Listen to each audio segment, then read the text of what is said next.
Yo, yo, yo! Welcome, my fair too.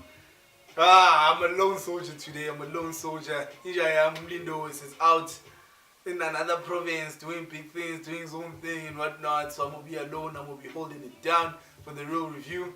I go by the name of Tahumza, as you know already.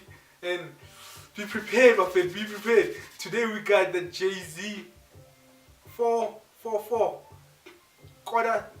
16 minutes to 5 o'clock in the morning album, because he says that he woke up at 16 minutes to 5 and he wrote the main song of this album. So yeah, I'm gonna be reviewing that. I'm alone. We're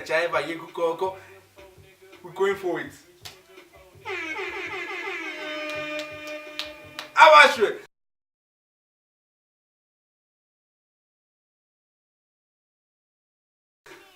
I love Jay-Z. First and foremost, I love this guy. He's my guy. I've been bumping Jay-Z for years, and he's my nigga. So as soon as I heard Wooty, this guy's gonna drop an album, I was like, oh, now Cheeto's gonna drop an album. Now Cheeto's gonna drop an album after 4 years since he dropped the previous album. So I didn't know what to expect. I was chilling there by myself. You know, it's scary, man. It's scary.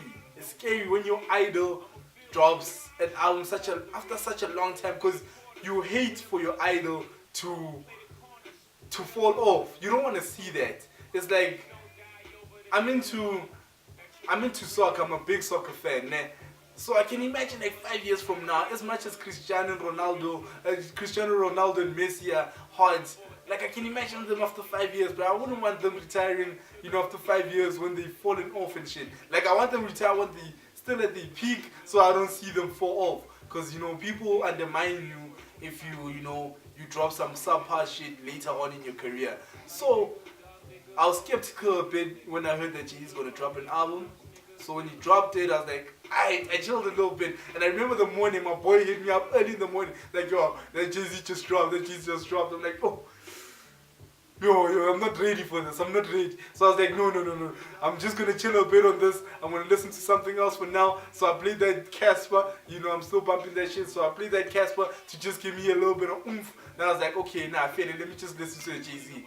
First listen, I just listened to it just to get the sense of the album, right? Because you want to check where this guy is at mentally and everything. And you want to get the sound.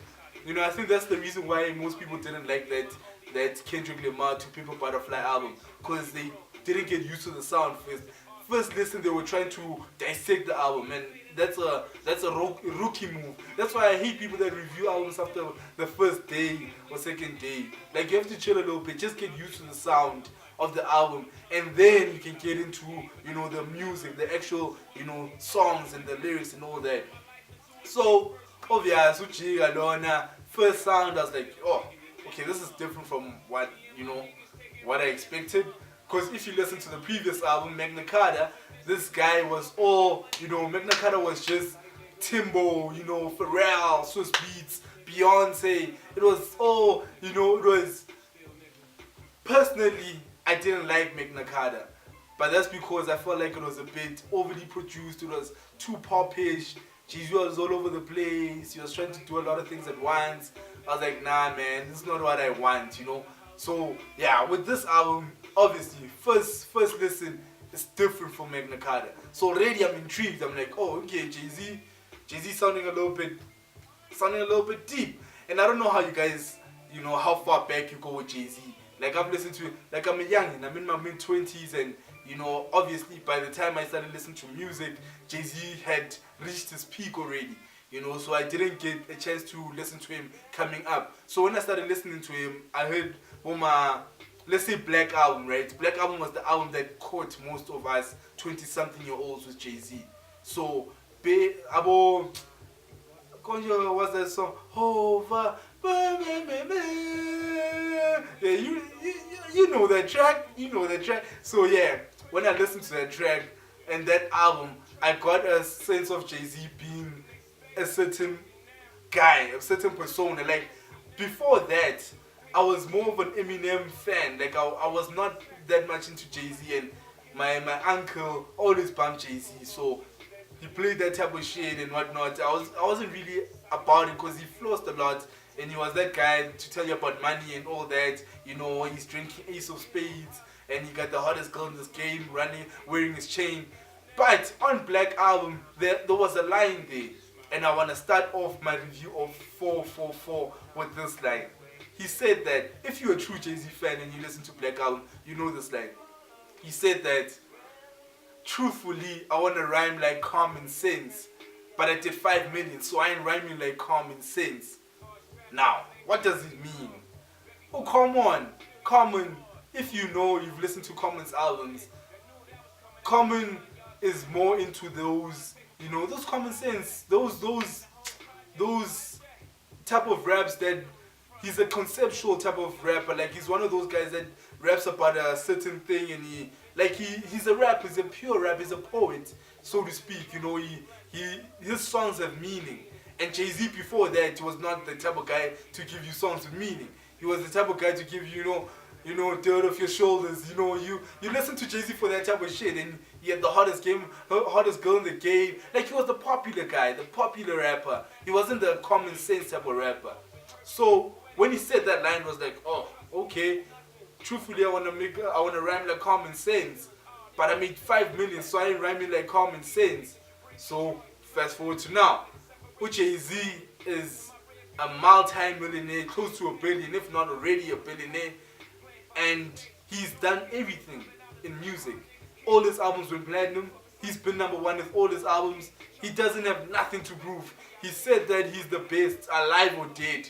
Like, he's the best rapper. We all agree with him.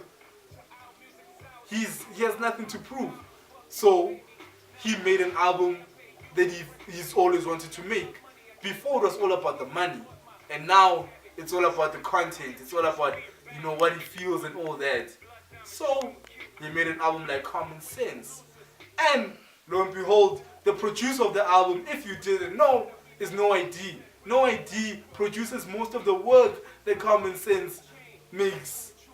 You know, so most of the music you hear from Common is produced by No ID. Jay-Z's whole album produced by No ID. Jay-Z's album has the type of common sense that No ID usually produces for Common.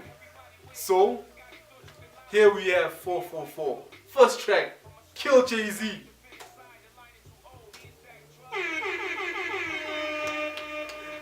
Oh boy, I'm first track, Jay, just coming at people, just coming at he's just, like, I've never heard Jay-Z talk that type of shit. Like, he started off the album just honest.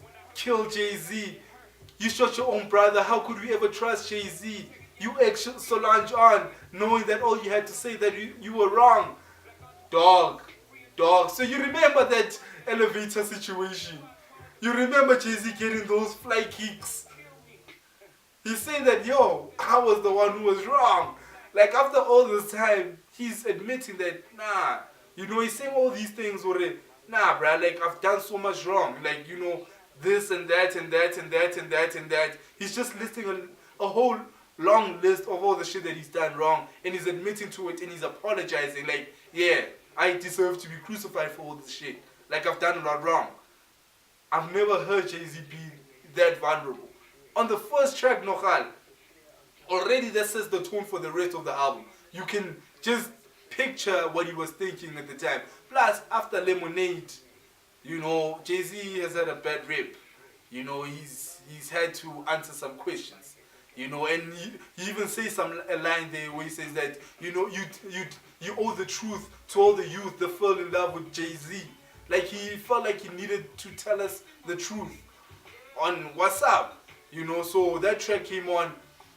The one thing that stood out for me is that whole Kanye line. You know, saying Kumbaya. You got hurt because you did Kumbaya. You gave him 20 million. He gave you 20 minutes on stage. What is he thinking?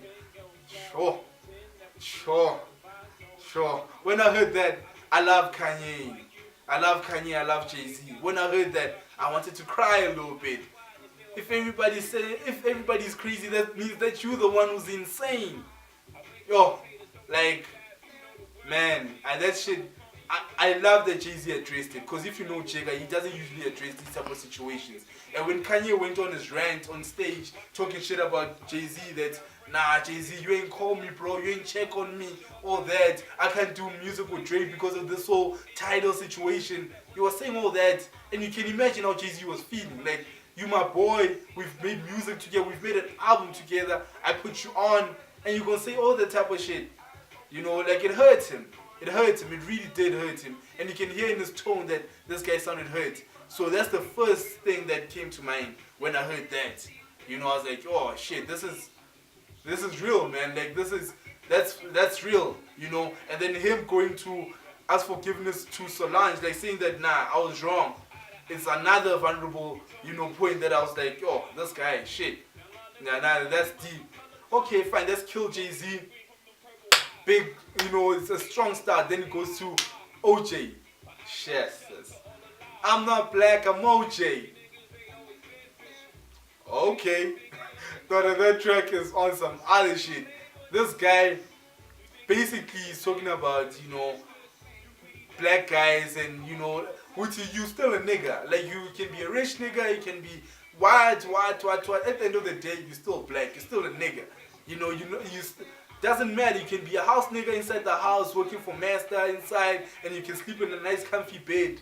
But you're still a nigga. Like, at the end of the day, and talking about all the dumb decisions that niggas make. And he's kind of, that's the sense that I got from this album overall. And I think everybody has gotten this. The whole album, this guy is talking about, you know, you saw me just do this. Like, I'm used to wearing my glasses. Like, I'm ready to just, you know, anyway. So this guy, he's schooling all of us black guys. And he's trying to tell us that, listen, use your finances proper. Like, we all got that. I saw on Twitter, everybody got that. You know, we all listened to this album as if it was a Bible or something, and we all took the lessons from it. And this guy is teaching us that, guys, use your money more responsibly. And this OJ song, he's basically saying that you still like, you might be whatever, but you're still making decisions like a nigga. That's how I took it. Like, I didn't take it like he's making insults to us. I felt like this guy is saying, even him, he makes decisions like a nigga. Like, even he drove every V12 engine. You know, instead of buying a house that was, or a building that was worth 2 million at the time and could have been, that's 25 million now, and would have made such a profit. He made an impulsive decision, and he acted like a nigga, like we all do. Instead of buying, Joe, we see it all the time. You know, skiroko R, maruplo back room.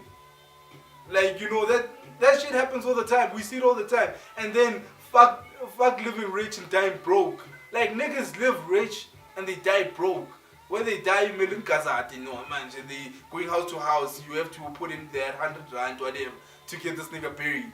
Like, he's basically, like, I felt like, let me just go big picture on the album and say, I felt like the album, he was teaching us that holistically. You know, when you listen to the whole album as a whole, he's teaching us that financial responsibility. You know, and it's something that we all needed to hear. You know, you out here with money in your ear, there's a disconnect. We don't call that money over here. It's been quoted all over Twitter. I don't wanna, there's so many quotables on this album. And I don't want to quote things that have been quoted on Twitter. I want to quote things that you guys maybe missed. You know, I want to take it a step further. So let me go full picture on the album, right? So there's Kill Jay-Z, OJ, and then there's that Smiles track, which is a very important track. And then, you know, it's the track with Frank Ocean, and then it's the track 444. So let me just start with those 5 tracks, right? The third track, where he talks about his mother being a lesbian, that track is deep. Like, I feel like that's one of Jay-Z's most important tracks. Like, I feel like, you know, that's and what she says at the end, I want you to just take time, and just listen to what Jay-Z says at the end of that, or what Jay-Z's mother says at the end of that track, that little poem that she wrote, and what she says about, you know, living free. You know, you are happy, but you're not free.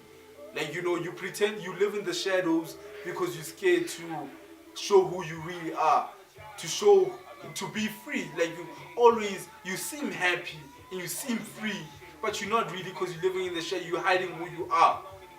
Like that's so. Like I feel like that track was about Jay-Z's mother, and it was to Jay-Z's mother. I feel like Jay-Z wrote that track. Oh, he doesn't write.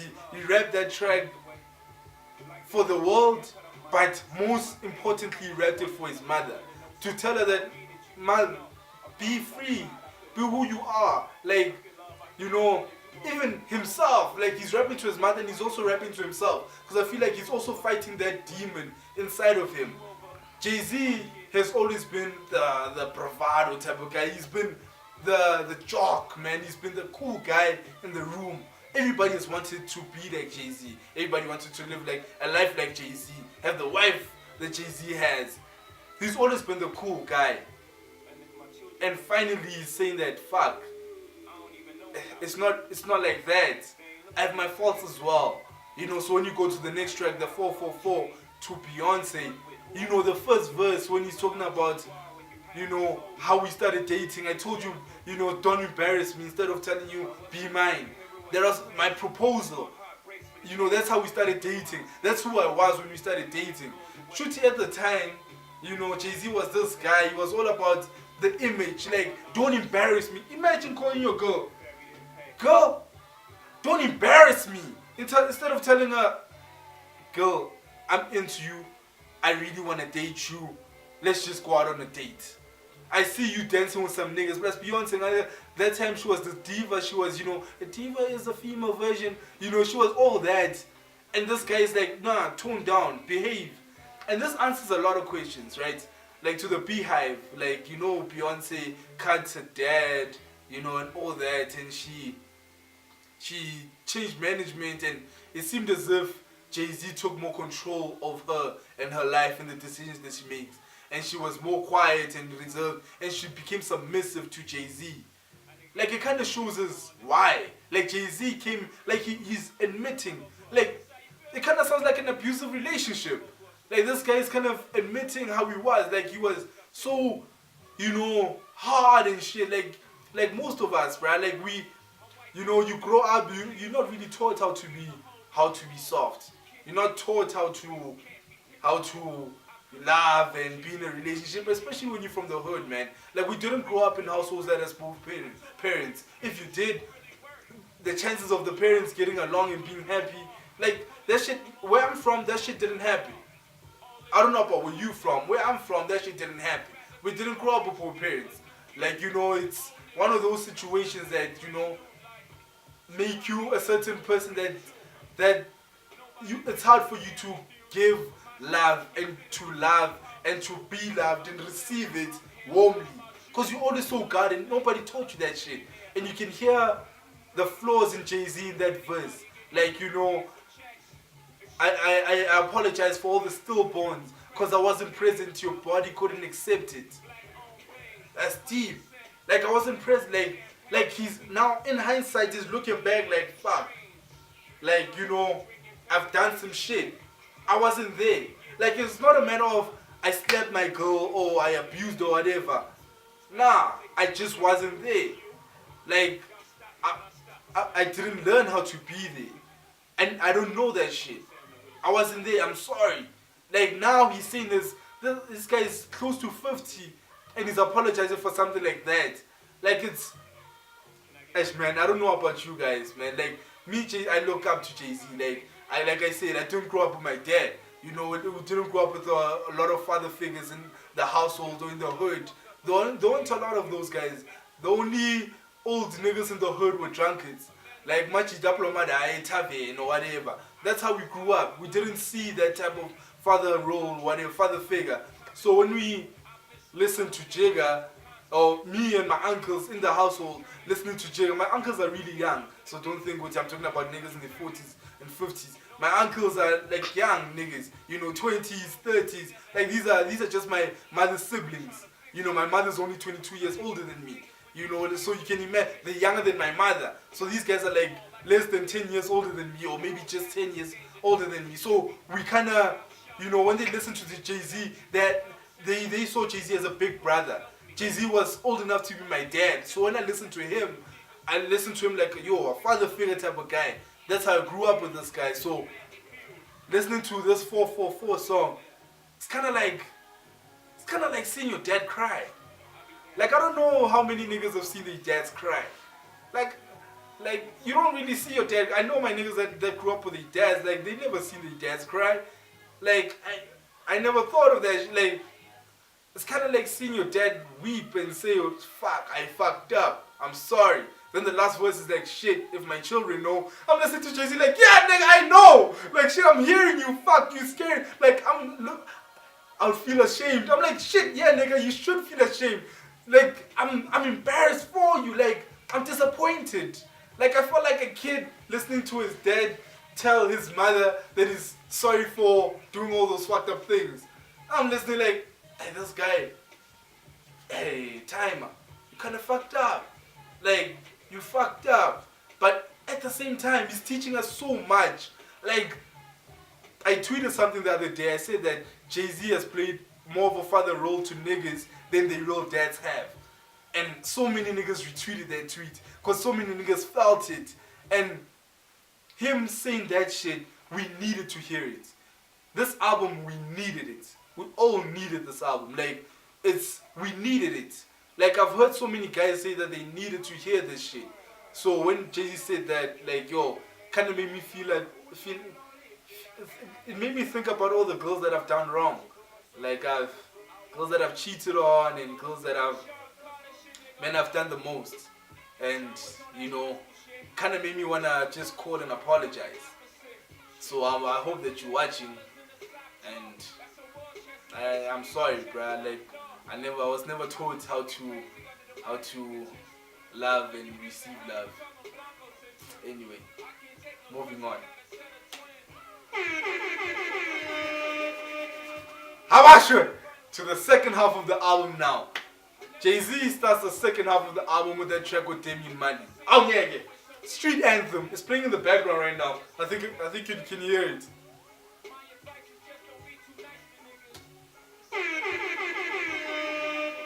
Alright guys, I'm alone. I have to clean my own fire. Now I'm here.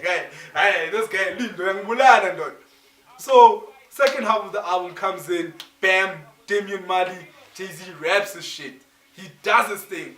You know this guy, I didn't want to say this. I was talking to the content producer and I was telling her that, hey, listen, there's something I want to say, I want to address, but I don't really want to address it because I feel like it's not appropriate for this since the Jay-Z review and I don't want to dilute it by talking about other niggas. But she was like, nah, I feel like you need to say it because the people might want to hear it. So, Casper tweeted something, or somebody tweeted something, and you know, Casper is under the impression that Jay-Z's album sounds like his album.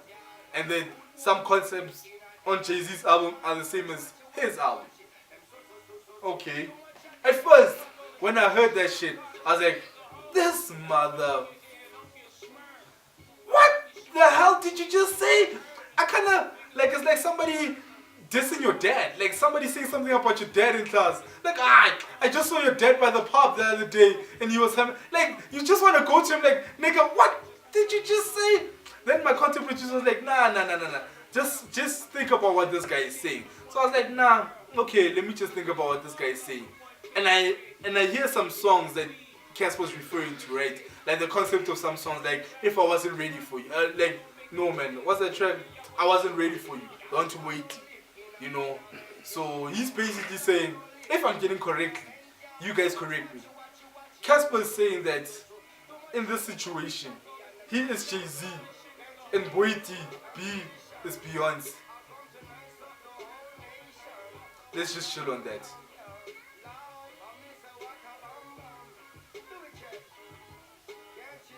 Okay. Alright, so he feels like the wrong that he did to Boiti is equivalent to the wrong that Jay-Z did to Beyonce. Alright, Fana. I love Casper. So, I'll say this with the utmost respect for this guy.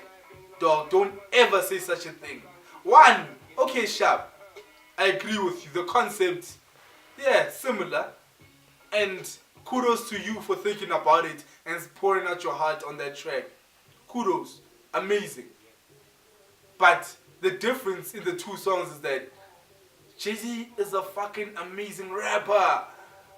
Like Jay-Z, the way he put his words together, the way he apologized, like his apology to Beyonce is not like your apology to Waity. Maybe it's an each thing as well. So I don't even wanna, but you don't ever say something like that until you like don't ever. I don't care. Even if Jay-Z steals your shit, except I reached out Jay-Z. Thank you for stealing my shit. Like even if it's that, you know. But nah, man. I don't even wanna, see your side of things and say that nah, they're similar, whatever. I don't want to see nothing. I don't want to see next. All I'm saying is that Jay-Z is a better rapper. He's done far more in the game than you have, and those tracks are different, man. They're different. Jay-Z sounds emotional on that track. Like you don't sound emotional. All the bitches in my scrotum. Nah, Jay-Z never says something like that, bro. Jay-Z's sounding emotional. He's sounding genuinely, And yeah, I'm not saying that you didn't sound genuine. You just different age groups. Moving forward. So we get to the other side. The track with Damian Money's Hood Anthem. Jay-Z raps on the track. He does his damn thing. The last part of the track, where he talks about hairstyles, he says that, you niggas are fake like weaves. I'm gonna dry you guys. You guys are gonna make me wig. Jay-Z went on a run. Like he went on a run. I'm sure most cats didn't catch that shit. Go back and listen to the track with Damian Money. Last verse, he rapped. He's making a lot of, as metaphors or whatever about hairstyles and niggas in the hood and what he's gonna. It's crazy. It's too crazy. So fast forward. La la la. The Moonlight. For me, it's an okay song. Moonlight. I'm not too convinced about it. I'm okay about it. I'm glad that it's short, 2 minutes. So it's a nicely, it goes past very quickly so that you go to the. Wait. Did I forget? I fucking forgot my favorite track on the album. How did I forget that? Family Feud. We lose if the family feuds. Wow. I can't believe Jay-Z, I feel like he's at a level now where he's like he's the uncle. Can I call him the uncle or the dad? I guess Snoop is the uncle and Jay-Z's the dad. Jay-Z's the father of hip hop. Now I feel like he's at that point where he's the dad, and on Family Feud he's chilling and he's watching his brothers, his siblings, and his uncles, both Snoop and whatnot, and he's watching the little kids coming up, the Migos and all those guys, and he's seeing the Family Feud. He's seeing the difference in the time between these two age groups, and he's seeing that the old niggas are talking shit about I hope, director, content, whatever, you editor nigga, I hope you put a picture of Snoop here, and you put a picture of Migos here. Or should I put it here? Yeah. So, he's feeling this gap here, Jay-Z, and he's saying that you guys here are judging the guys here. But that's not how. Nobody wins if the family feuds. If this is the case where the guys here, the OGs, are dissing the guys that are new in the game and they're not guiding them, we all gonna lose. Because at the end of the day, it's our culture and we all have to grow from it. And he's saying that, let's not forget that even Tupac had a nose ring. Like, you guys are acting all extra, but shit, like, these guys are young and they're trying to learn in the game, so cut them some slack. It's kind of saying that. And as a hot man, I feel like he needed to say that. And at the end of the track, him and his business rival P. Diddy, when he says that I'll be damned if I drink some Belvedere when puff as Ciroc. That's dope. Like, kind of like Black Power, man. We support each other. I hope you guys with your YouTube channels will advertise ours and we'll advertise yours in return. Support each other, man. Let's all grow together. As black businesses and all that. Yeah. So let me just go.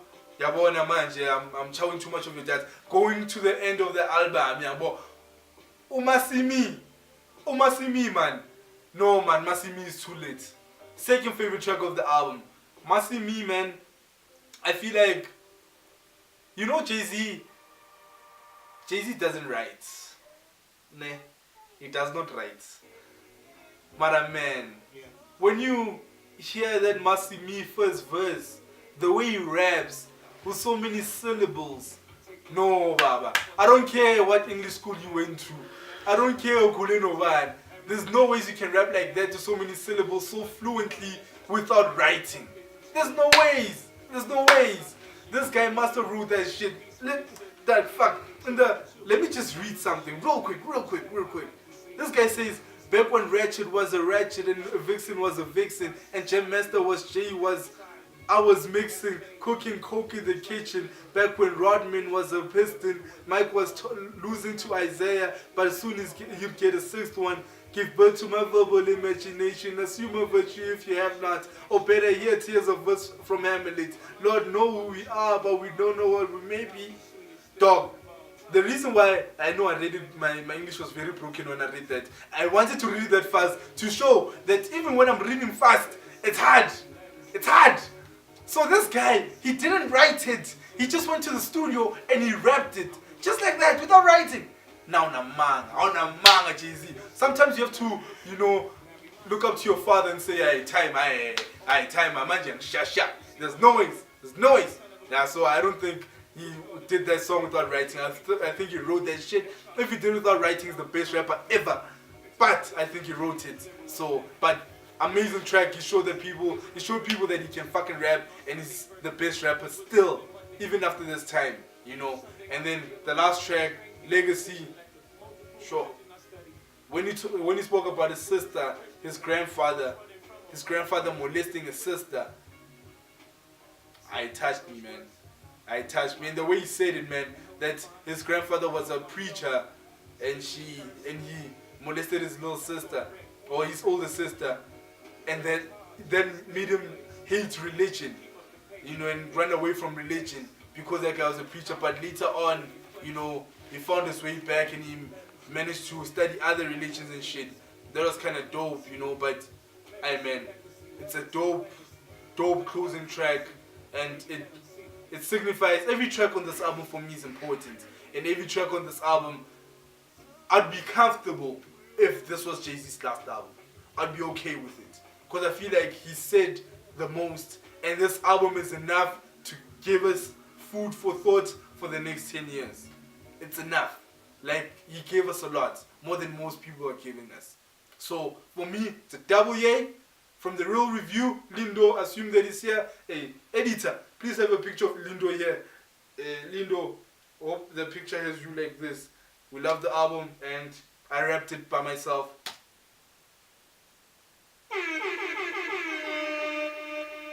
I handle the review by myself. Guys, thank you for watching. I go by the name of Tahumza. For the kid of McDonald, like Lido would say. Thank you. Please, guys, like the video, comment on the video, not on my WhatsApp, on the video, subscribe to the channel. Thank you for the support. Peace.